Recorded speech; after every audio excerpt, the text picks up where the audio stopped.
Irv brought me into the studio, where Seven played me some beats. I got a call from E-Money Bags, so I went into the hallway to talk to him. When I told Bags that I was at Irv's studio, he said, "Tell that nigga Irv that E-Money Bags said what up. He know me." I told Irv, and his face instantly changed, like he was nervous all of a sudden. What's that about? I wondered. I made a copy of one of Seven's beats and bounced back to the Music Palace studio to meet Bars and Hooks, Green Eyes, and Steve Solar. Late that night, Green Eyes said he needed to talk.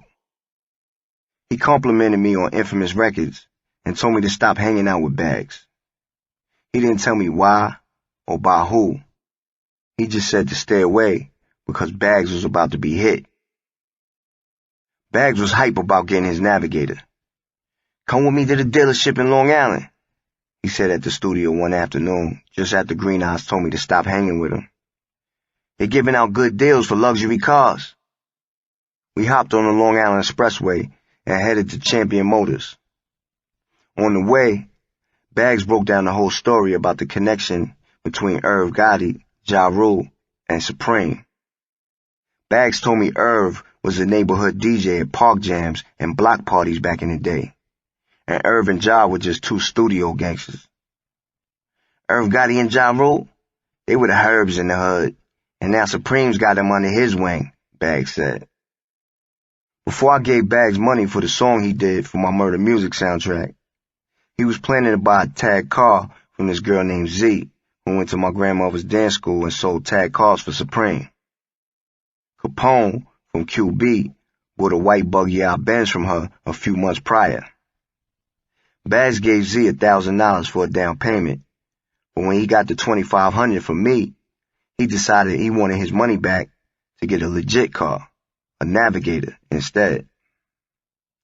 "You gotta take that up with Preem," Z told him, "because he told me not to give you anything back."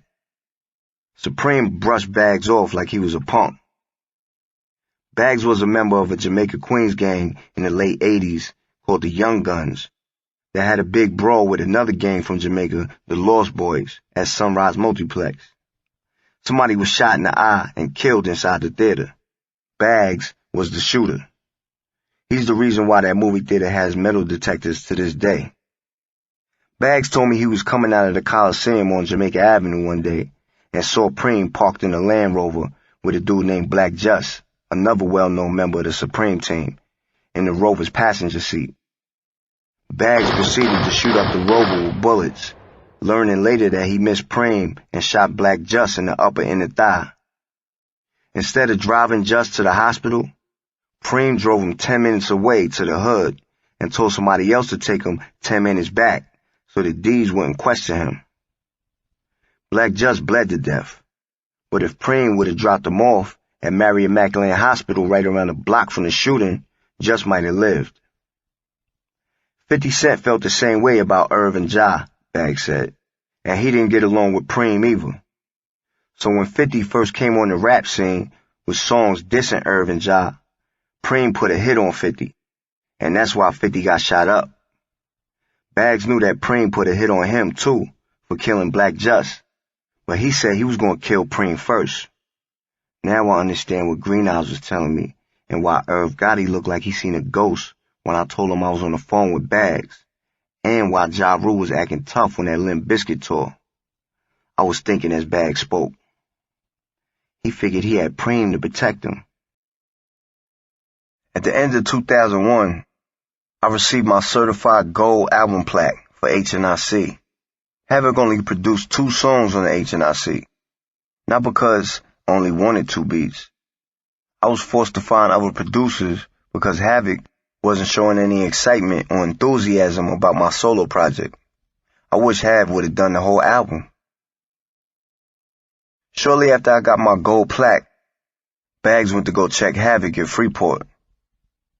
After the break-in, Hav's uncle, Lamique, gave Havoc 2 pit bulls, Black and Blaze. They ran loose in the yard and barked at all who passed by, especially mailmen and delivery people. We walked up to the gate surrounding the house, and the dogs went bananas, acting as if they wanted to kill Bags. They looked crazy. Hate and fury filled their faces, barking like never before.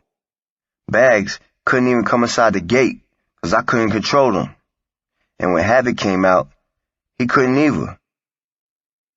Hav had never met Bags before, so he came to my truck and made small talk. We were in the area, so I just wanted to introduce them. Bags and I drove back to Queens, parked in front of Majesty's crib in Hollis. We sat in Bags' Navigator and played PlayStation for a while. I'm gonna come get you early in the morning so we can start working on that mix CD together, I said. Cool, he said. Call me when you get up. I hopped out the Navi and into my truck and went home early for a change.